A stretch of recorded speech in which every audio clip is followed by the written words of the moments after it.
আসসালামু আলাইকুম সুপ্রিয় দর্শক, শুরু করছি এনিগমা টিভির নিয়মিত আয়োজন ই স্পোর্টস। আমি আছি আপনাদের সঙ্গে জাভেদ উমর বেলিম।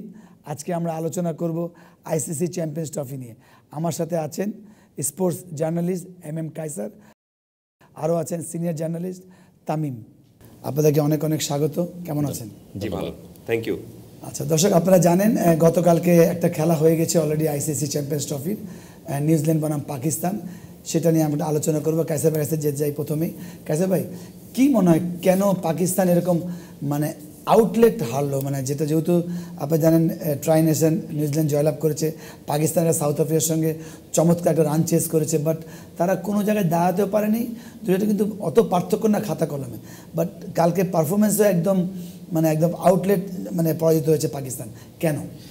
অনেকগুলো কারণ রয়েছে। তার অন্যতম একটা কারণটা হলো যে পাকিস্তান আসলে নিউজিল্যান্ডকে যে রানে আটকে রাখার জন্য প্রাথমিক প্ল্যান করেছিল সেখানে তারা রাখতে পারেনি। আপনি পাকিস্তান অধিনায়কের কথা আমি শুনছিলাম, মোহাম্মদ রিজওয়ান বলছিলেন ম্যাচ শেষে যে তারা চেয়েছিলেন যে নিউজিল্যান্ড খুব সম্ভবত 260-270 রানের মধ্যে আটকে থাকতে পারবে, কিন্তু তারা শেষের দিকে ব্যাটিংটা এত এক্সপ্লোসিভ ব্যাটিংটা করেছে যেখান থেকে পাকিস্তান ম্যাচ থেকে এক অর্থে ছিটকে গিয়েছে। 320 রান তারা তুলে ফেলেছে। আমি একটু স্পেসিফিক করি, আপনি শেষের 10 ওভারে তারা রান তুলেছে খুব সম্ভবত 161 রানের মতো। দ্যাট মিনস আপনি ওভার প্রতি 16 রানের করে এসেছে শেষের 10 ওভারে। এই যে আপনার এক্সপ্লোসিভ ব্যাটিংটা, এটাই নিউজিল্যান্ডকে অনেক দূর এগিয়ে দিয়েছে এবং পাকিস্তানকে পিছিয়ে দিয়েছে। তারপর আমি বলবো যে পাকিস্তান এই মাঠেই আপনার সাউথ আফ্রিকার বিরুদ্ধে 352 রান চেস করে ম্যাচ জিতে নিয়েছিল। সেখান থেকে অনেকে হয়তো স্বপ্ন দেখছিলেন যে 320 রানও নিউজিল্যান্ডের পাকিস্তান টপকে যেতে পারবে, কিন্তু যখনই আপনি 320 রানের স্কোরটাকে তাড়া করবেন জেতার জন্যে, তখন শুরুর যে পাওয়ার প্লেটা সেখানে আপনাকে একটু এক্সপ্লোসিভ ব্যাটিংটা করতে হবে, যেটা পাকিস্তান করতে পারেনি। আপনি 10 ওভারে পাকিস্তান মাত্র 22 রান তুলেছিল। শুরুর 10 ওভারে যখন আপনি 22 রান তুলবেন, দ্যাট মিনস আপনি পরের যে 40 ওভারে সেখানে আপনি 320 রান করে ম্যাচ জেতার জন্য কাজটুকু অনেক বেড়ে যাবে। এ কারণে মাঝখানে পাকিস্তানের ব্যাটিংটা ভালো হয়েছিল। আপনি 10 থেকে 40 পর্যন্ত এই যে 30 ওভারের সেকেন্ড পাওয়ার প্লে, এখানে পাকিস্তান খুব ভালো ব্যাটিংটা করেছে। 174 রান যোগ করেছিল তারা এই 30 ওভারে, কিন্তু শেষের দিকে তাদের অনেক বেশি রান করার প্রয়োজনটা পড়েছিল। নিয়ারলি 12-14 করে ওভার প্রতি দরকার ছিল, সেটা তারা করতে পারেনি, কারণ তখন ব্যাটসম্যানের সংখ্যাটা কমে এসেছিল শেষ পর্যন্ত। আর সবচেয়ে বড় বিষয়টা হলো, যখনই আপনি 300+ রান চেস করে জিততে চাইবেন, তখন শুরুর দিকে 2 থেকে 3 জন ব্যাটারকে একটু বড় রান করতে হবে। বড় রানস মিনস 50 না, কিন্তু বড় রানস মিনস আপনি সেঞ্চুরি। ঠিক যে কাজটুকু করেছিল নিউজিল্যান্ডের 2 ব্যাটার সেঞ্চুরি করেছিলেন, ঠিক একই কাজটুকু যদি পাকিস্তানের 2 জন ব্যাটার করতে পারতেন, অথবা একজন ব্যাটারও যদি সেঞ্চুরি করতে পারতেন, তাহলে দেখতেন যে পাকিস্তানের জন্য এই রান তাড়া করাটা কিছুটা হলেও ইজি হতো। যেভাবে আপনি বললেন যে এত বেশি আউটপ্লেড তারা হয়ে যেতে হতো না সম্ভবত। 60 রানে ম্যাচটা হেরেছে। যখনই আপনি 60 রানে কোনো ম্যাচ হারবেন, সেখানে আসলে প্রতিযোগিতা, প্রতিদ্বন্দ্বিতা বা কম্পিটিটিভনেস খুঁজে বের করাটা, আমি মনে করি যে সেটা বুদ্ধিমানের মতো কোনো কাজ হবে না। পাকিস্তান এখানে টোটালি আউটপ্লেড হয়েছে, প্রথমে বোলিংয়ে, দ্বিতীয়ত ব্যাটিংয়ে, এবং তৃতীয়ত আমি বলবো স্ট্র্যাটেজিক কিছু প্ল্যানে। তামিম ভাই, সেম কোশ্চেন আপনাকে করি। আমার কাছে যেটা মনে হয়েছে যে প্রথম থেকেই তারা জয়ের জন্য ব্যাট করেনি। মানসিকতা যেন তাদের নেগেটিভ ছিল, যে তারা আগে উইকেট রাখবে তারপর খেলবে। প্রথম 10 ওভারে 22 রান, কিন্তু উইকেটও কিন্তু রাখতে পারেনি। 22 রানে 2 উইকেট পড়ে গেছে, তাও 20 ওভারে 66 রান। এখান থেকে আপনার ম্যাচে ফেরাটা খুব কঠিন হয়ে যায়। বাকি 30 ওভারে আপনার 250 রান প্লাস চেস করাটা খুব কঠিন ব্যাপার, যেখান থেকে তারা কিন্তু মোটামুটি আপনার 40 ওভার পর্যন্ত কভার করতে পেরেছিল। 40 ওভারে ছিল আপনার 196, 6 উইকেটে, আর সেখানে নিউজিল্যান্ডে ছিল 207 রান, মাত্র 24 রানের ডিফারেন্স। এটা কিন্তু কভার করা যেত, তারপরও আপনারা সেটা কভার করতে পারেনি বিকজ উইকেট চলে গিয়েছে। সেখানে কিন্তু আপনার মারমুখী ব্যাটিংয়ে আমরা কাউকে দেখিনি, শুধু খুশদিল শাহ খেলেছে, আর আপনার খেলেছে সালমান আগা। 42 রান করেছে 28 বলে, আর খুশদিল করেছে 69 রান 49 বলে। এই দুজন ব্যাটসম্যান ভালো করেছে। আর বাবর আজম করেছে 64 রান, বাট সে কিন্তু বল খেলেছে 90 বল। এখানে কিন্তু ম্যাচটা হেরে গিয়েছে। আপনার ক্রিকেট ম্যাচটা কিন্তু অঙ্কের মতো, অঙ্ক করেই তো আপনাকে খেলতে হবে, যে আমি 320 রান 21 রান টার্গেট, আমাকে কি করতে হবে? এখানে প্রায় 6.5 রান রেট। এখানে আমার প্রথম পাওয়ার প্লেতে অবশ্যই আমাকে সেই রান রেট ওভার করে আরও বেশি রান করে রাখতে হবে পাওয়ার প্লেতে, যাতে পরবর্তী ব্যাটসম্যানের অসুবিধা না হয় খেলার জন্য। এখানেই তারা হেরে গিয়েছে আমার কাছে মনে হয়। আমি একটা জিনিস যোগ করি এখানে, তামিম খুব চমৎকার করে কিছু পরিসংখ্যান ব্যাখ্যা করছিলেন। এখানে একটা পরিসংখ্যান কিন্তু উল্লেখ করার মতো রয়েছে, সেটা হলো যখন আপনি 300 বলে 321 রান চেস করতে নামবেন তখন সেখানে আপনাকে ডট বলের সংখ্যাটা একটু কমাতে হবে। ওয়ারেস পাকিস্তান কিন্তু এখানে আপনি যদি দেখেন 300 বলের এই ম্যাচে পাকিস্তান 300 বলও খেলেনি, 47.2 ওভার ব্যাটিং করেছে, পুরো ওভারটাও ব্যাটিং তারা করতে পারেনি। এবং আপনি দেখবেন যে পাকিস্তান এই 47.2 ওভার যে ব্যাট করেছে সেখানে 162টা বল তারা করেছে ডট বল। 162টা ডট বল যদি আপনি 6 দিয়ে ভাগ করেন খুব সম্ভবত 27 ওভারের মতো ডট বল তারা দিয়েছে। 50 ওভারের মধ্যে যদি 27 ওভার আপনি ডট বল দেন, দ্যাট মিনস পাকিস্তান যে 47 ওভার ব্যাটিং করেছে তার অর্থটা হলো যে তারা যে 260 রান করেছে সেটা করেছে মাত্র 20 ওভারে। তো এখান থেকে হিসাবটা পরিষ্কার যে আপনি অনেক বেশি ডট বল দিয়ে দিচ্ছেন। হ্যাঁ, ডট বল আপনি দেবেন, কিন্তু এত বেশি ডট বল যে দিয়ে ফেলেছে পাকিস্তানের ব্যাটাররা, এর ফলে শেষের দিকে রান রেটটা আপনি ওভার প্রতি 16-17 করে দরকার ছিল, যে কারণে তখন তাদেরকে শেষের দিকে আপনার T20 স্টাইলে ব্যাটিং করার প্রয়োজনটা ছিল। সেটা তারা করেছে। খুশদিল শাহ শেষের দিকে যে অ্যাডভেঞ্চারাস একটা ব্যাটিংটা করেছেন, তাতে জাস্ট শুধু পাকিস্তানের ম্যাচ জয়ের দিকে কাছে তারা ছিল না, পাকিস্তানের যে হারের যে ব্যবধানটুকু ছিল সেই ব্যবধানটুকু একটু কমেছে। তারপর আমি বলবো যে 60 run its too big is run for defeat. একটা question, Fakhar Zaman injury 20 minute আনতে, ওরা কিন্তু যেহেতু আপনার always morning shows the day, ওই জায়গায় ফাকর জামান ইনজুরি হয়ে উনি কিন্তু টপ অর্ডারে ব্যাটিং করতে পারেন, 20 মিনিট বাইরে ছিল, ওটা কি এফেক্ট ফেলেছে আপনার কি মনে হয়? কিছুটা তো অবশ্যই ফেলেছে। কারণটা হলো যে যখন আপনি একটা ম্যাচ পূর্ব একটা প্ল্যানিং নিয়ে মাঠে নামবেন, সেই প্ল্যানিং থেকে যখন আপনাকে প্ল্যান বিতে চলে যাবেন বা প্ল্যান সিতে চলে যাবেন, তখন সেখানে কিছুটা এক ধরনের কিন্তু চাপটুকু অবশ্যই চলে আসে। তারপর আমি বলবো যে এমনও তো হতে পারতো যে ফাকর জামান এখানে ওপেনিং ব্যাটিংয়ে করলেন কিন্তু প্রথম বলে আউট হয়ে গেলেন, তখন তো সেই পরিস্থিতি সামাল দিতে হতো পাকিস্তানকে। সো আমার কাছে মনে হচ্ছে যে ফাকর জামানের সেই দেরিতে ব্যাট করাটা যতখানি না পাকিস্তানকে ভুগিয়েছে, তার চেয়ে বেশি ভুগিয়েছে পাকিস্তানকে এই ম্যাচটা জেতার জন্য যে স্ট্র্যাটেজিটা ফলো করা উচিত ছিল সেই স্ট্র্যাটেজিটা তারা ফলো করতে পারেনি। প্রথম বিষয়টাই ছিল যে পাওয়ার প্লেতে তারা যদি 60-70 রান এবং কোনো উইকেট না হারিয়ে অথবা এক উইকেট হারিয়েও যদি করতে পারতো, তাহলে অনেক বেশি আপনি দেখতেন যে ম্যাচ জয়ের একটা সম্ভাবনার কাছাকাছি তারা যেতে পারতো। আর তামিম যেভাবে বললেন যে 90 বলে যখন আপনি 60+ রান করেছেন বাবর আজম, এটা দেখে মনে হয়েছে যে তিনি ম্যাচ জয়ের তুলনায় তার ফর্মটা ফিরে পাওয়ার চেষ্টাটুকু করছেন। ইন্টারন্যাশনাল ম্যাচে কিন্তু কখনই আপনি কোনো ক্রিকেটারের জন্য ফর্ম ফিরে পাওয়ার জায়গা হতে পারে না। ইন্টারন্যাশনাল ক্রিকেট মিনস আপনাকে দল নেওয়া হয়েছে, you have to win for the play for the team, এবং আপনাকে ম্যাচ জিতে বের হয়ে আসতে হবে। এই যে জয়ের একটা বাড়তি খিদা, এই খিদাটা পাকিস্তান দলের আমি অন্তত প্রথম ম্যাচে দেখতে পাইনি। তবে ম্যাচ শেষে পাকিস্তান অধিনায়ক যেটা বলছিলেন যে এটা একটা ম্যাচ ছিল, এই ম্যাচটা আমরা হেরে গিয়েছি, এই ম্যাচ নিয়ে আমরা যদি এখন দুঃখ প্রকাশ করি তাহলে সেটা আমাদেরকে কখনোই কিন্তু কাজে দেবে না বা আমাদেরকে জয়টা এনে দেবে না। এখন বাকি যে দুটো ম্যাচ রয়েছে সেই দুটো ম্যাচে যদি আমরা পরিকল্পনা ঠিকমতো করতে পারি তাহলে আমাদের সামনে বাড়ার সুযোগটুকু রয়েছে। সো আমার কাছে মনে হচ্ছে যে স্বাগতিক দল হিসাবে পাকিস্তানের কাছ থেকে এই টুর্নামেন্টে তার সমর্থকরা যেরকম একটা আশা করেছিল, পাকিস্তান টোটালি ফেল করেছে সেই প্রথম ম্যাচে। মানে স্পেশালি আপনার এই টাইপের নকআউট গেমে আউট করে আপনার দুইটা দল কোয়ালিফাই করবে, স্পেশালি আপনি কখনোই আশা করতে পারেন না ইফ ইউ আর চেজিং 300+, 10 ওভারে 22 রান। আপনার লাস্টে পাকিস্তানের তামিমের কাছে আসি, তামিম আপনি খেয়াল করে দেখবেন যে পাকিস্তানের বোলিং তো নামের তো কোনো মানে অভাব নেই, ঠিক না, যে একদম তারা এস্টাবলিশড নাম, কিন্তু আপনি দেখেন তাদের মানে বোলারদের একটা অফ ফর্ম থাকে। তারা কালকে যদি আপনাদের বোলিং দেখেন, even through the other last যদি আপনি অনেকগুলো ওডিআই দেখেন, টেস্ট ম্যাচ দেখেন, শাহিন শাহ আফ্রিদি আমাদের বিপিএল আসছিলেন, মানে এত অফ ফর্ম। তো পাকিস্তান মানে এই বোলিং না, কারণ পাকিস্তান অলওয়েজ তাদের ফাস্ট বোলিং নিয়ে ডিপেন্ড থাকে। তো ওই একটা জায়গায় পাকিস্তান মানে একদমই সাদা মাটা বোলিং, মানে প্রতি ওভারে বেদম প্রহার কাটছে। তো এইটার মানে কীভাবে রিকভার করবে বা আপনি কী মনে করেন যে কতদূর পাকিস্তান যাবে? পাকিস্তান কত দূর যাবে এটাই আগে বলে নিই, যে পাকিস্তান কত দূর যাবে এটা কিন্তু বলা যায় না। পাকিস্তান টিমটা হলো আনপ্রেডিক্টেবল, তারা কিন্তু যে কোনো সময় যে কোনো ম্যাচ ঘুরিয়ে দিতে পারে। এবং এই যেই নামগুলো বললেন যে বলারগুলো, শাহিন শাহ আফ্রিদি বা তারা সবাই কিন্তু পরীক্ষিত, তারা কিন্তু ওয়ার্ল্ডের সেরা বলারদের মধ্যেই পড়ে। 1 বছর 1.5 বছর কিন্তু একদম তারা খুব বেশি খারাপ সময় যাচ্ছে। এখানে আরেকটা কারণ আছে, আপনার পিচটা কিন্তু আর ব্যাটিং সহায়ক পিচ, এটাকে আপনার মাথায় রাখতে হবে।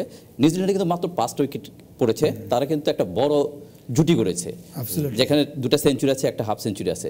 সেই জুটিটা কিন্তু পাকিস্তান গড়তে পারেনি ব্যাটিং সহায়ক পিচেও, তারা কিন্তু সেই অ্যাডভান্টেজটা নিতে পারেনি, যার জন্য হেরেছে। আরেকটা বিষয় হলো আপনার মাঠে যেটা দেখবেন, যেটা আমরা বলতেছি, একটা টিমকে চাঙ্গা করার জন্য মানে উজ্জীবিত করার জন্য একটা মোমেন্ট যথেষ্ট, যেটা নিউজিল্যান্ড গত ম্যাচে করেছে।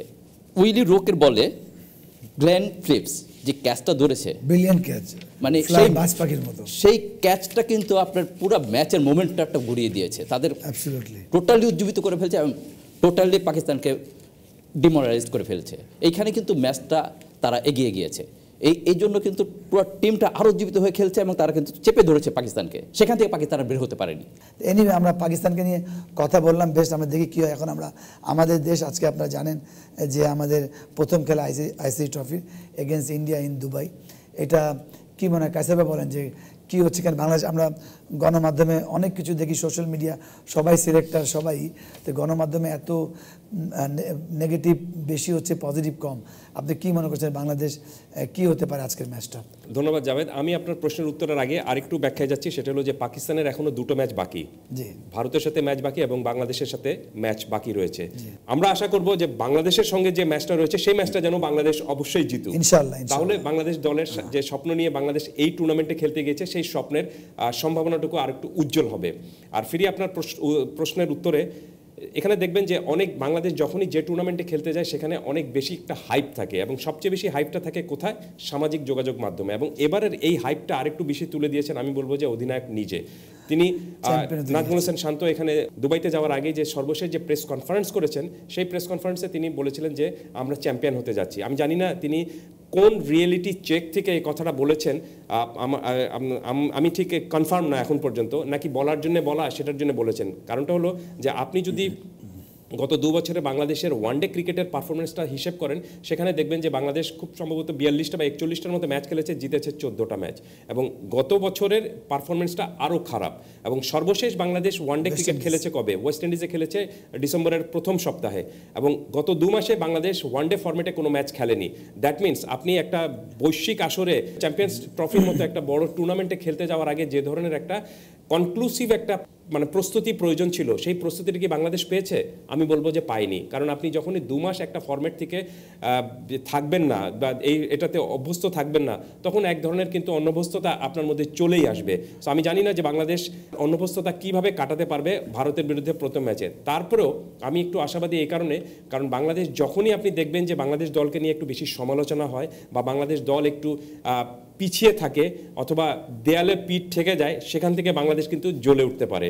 সো আমি আশা করব 2007 সালের ওয়ানডে বিশ্বকাপে বাংলাদেশ তার প্রথম ম্যাচে ভারতকে যেভাবে হারিয়েছিল, ঠিক আপনি ছিলেন সেই ম্যাচে, আমি জানি 2007 সাল বাংলাদেশের সেই বিশ্বকাপটা বাংলাদেশ দলের জন্য অনেক বড় একটা রঙিন একটা ইতিহাস, কোনো সন্দেহ নেই।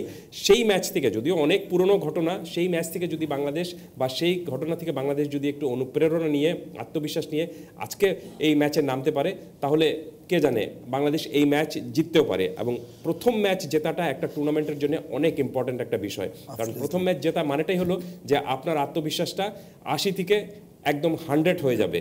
সো বাংলাদেশ দলের জন্য এই ম্যাচটা অনেক ইম্পর্টেন্ট ম্যাচ। যদি বাংলাদেশ যে স্বপ্ন নিয়ে এই টুর্নামেন্টে খেলতে গিয়েছে, বিশেষ করে বাংলাদেশ দলের অধিনায়ক যে স্বপ্ন নিয়ে এই টুর্নামেন্টে খেলতে গিয়েছেন, সেটা পরিপূর্ণ করার জন্য এই ম্যাচ বাংলাদেশ দলের জন্য অনেক ইম্পর্টেন্ট। এবং এই ম্যাচে যদি বাংলাদেশ জিততে পারে, তাহলে আপনি দেখবেন যে এই টুর্নামেন্টকে কেন্দ্র করে যে হিসেব নিকাশ হচ্ছে সেটা কিন্তু বদলে যাবে, ফুললি বদলে যাবে।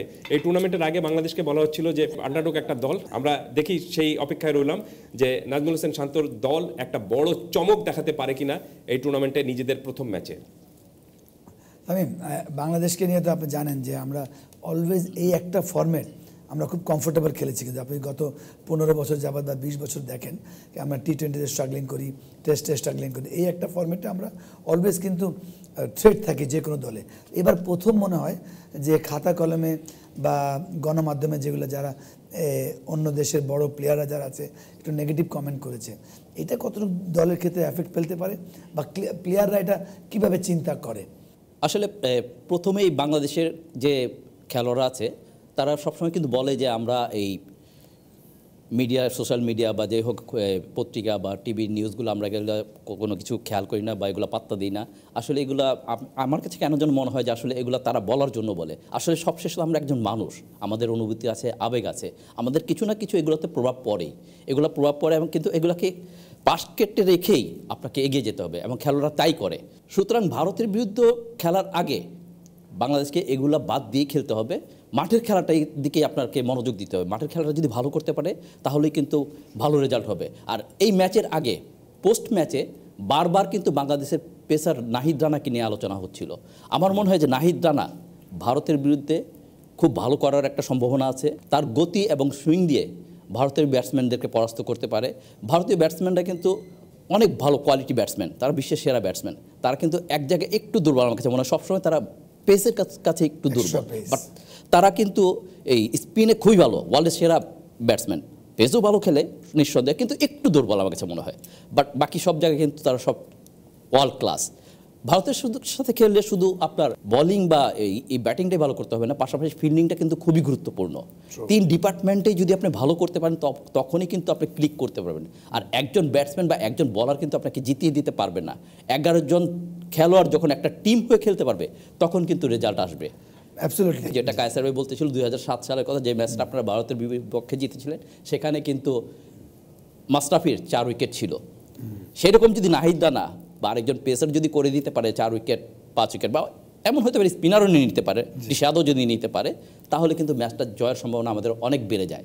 সেরকম কেউ যদি পারফর্ম করে দেয় তাহলে অসম্ভব কিছুই না, তাহলে বাংলাদেশ ম্যাচে অনেক দূর এগিয়ে যাবে।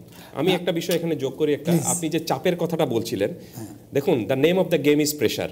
আপনি ইন্টারন্যাশনাল ক্রিকেট খেলতে নামছেন এবং চাপের কারণে আপনি যদি চাপের কারণে মনে করেন যে আমি চাপে পড়ে গিয়েছি, আমি আর সামনে বাড়তে পারবো না, তাহলে আমার মনে হয় যে আপনার ক্রিকেট খেলাটা উচিত না। কারণটা হলো যে আপনি সোশ্যাল মিডিয়ায় কী লেখা হলো বা ফেসবুকে কাকে কী স্ট্যাটাস দেওয়া হলো, এতে যদি কোনো ক্রিকেটারের মানসিকভাবে পিছিয়ে পড়ে, তাহলে আমি মনে করি যে 22 গজে যখন তিনি ব্যাটিং করতে নামবেন এবং ও প্রান্ত থেকে যে বোলার বল করছেন 150 কিলোমিটার গতিতে, সেটা তিনি সামাল দিবেন কীভাবে?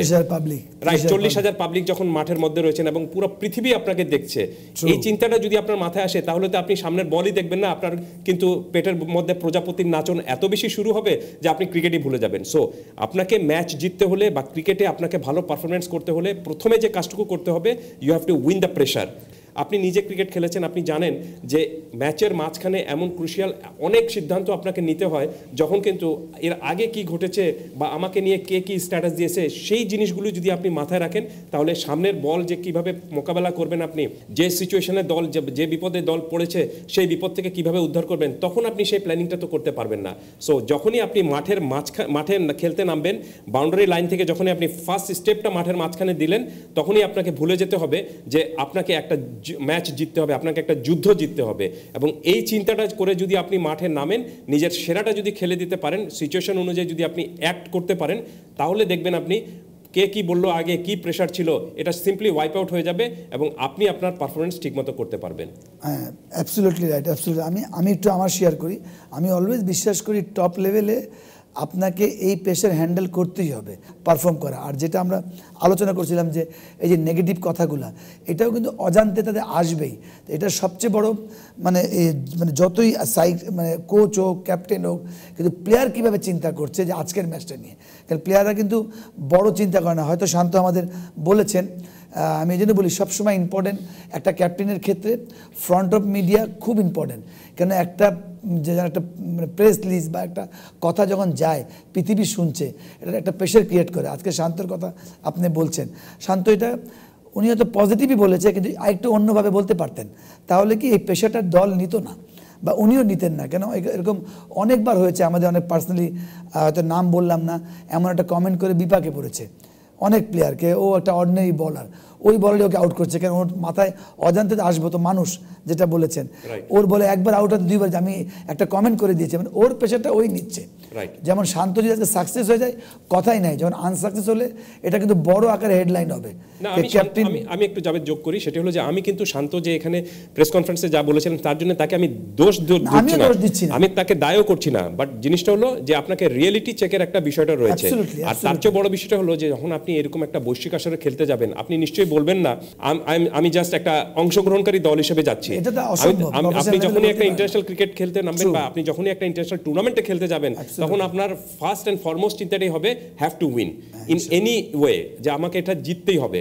যে মাঠে যে সিচুয়েশনটা বা কঠিন যে সিচুয়েশনটা আসে সেই সিচুয়েশনটাকে আপনি কত সুন্দর করে ট্যাকেল করতে পারেন এবং প্রতিযোগিতায় কত ভালোভাবে নিজেকে মেলে ধরতে পারেন। এবং এই বাংলাদেশ দলের সামনে কিন্তু সেই সম্ভাবনাটুকু রয়েছে এবং সেই যোগ্যতাও রয়েছে। এমন না যে বাংলাদেশ দল খুব অসমর্থ কোনো দল, তা কিন্তু না। কিন্তু বিষয়টা হলো যে প্রতিপক্ষ আপনার চেয়ে এগিয়ে থাকবে, কিন্তু মনে রাখতে হবে যে নিজের শক্তিমত্তা দিয়ে যদি আপনি খেলতে পারেন, প্রতিপক্ষকে বেশি চিন্তা না করে নিজের যে শক্তিমত্তাগুলো রয়েছে বা শক্তির দিক রয়েছে সেই দিকগুলোকে যদি আপনি সঠিকভাবে এক্সপ্লোর করতে পারেন, তাহলে দেখবেন যে সেদিন প্রতিপক্ষ যেই হোক না কেন আপনার সামনে উড়ে যাবে ইনশাল্লাহ। আমিও বিশ্বাস করি যে আমরা পজিটিভ চিন্তা করি, আমাদের যেটা ইতিহাস ওটা ইউ ক্যানট চেঞ্জ, আমরা পজিটিভ প্লেয়াররা চিন্তা করে এটা যাওয়া উচিত। আজকে মনে হয় আমরা এখানেই শেষ করবো আমার অনুষ্ঠান। আমি দর্শক থেকে বিদায় নিই। দর্শক অনেক অনেক ধন্যবাদ। আগামী পর্বের জন্য আমন্ত্রণ রইল। ভালো থাকবেন, সুস্থ থাকবেন, এনিগমা টিভির সাথেই থাকবেন।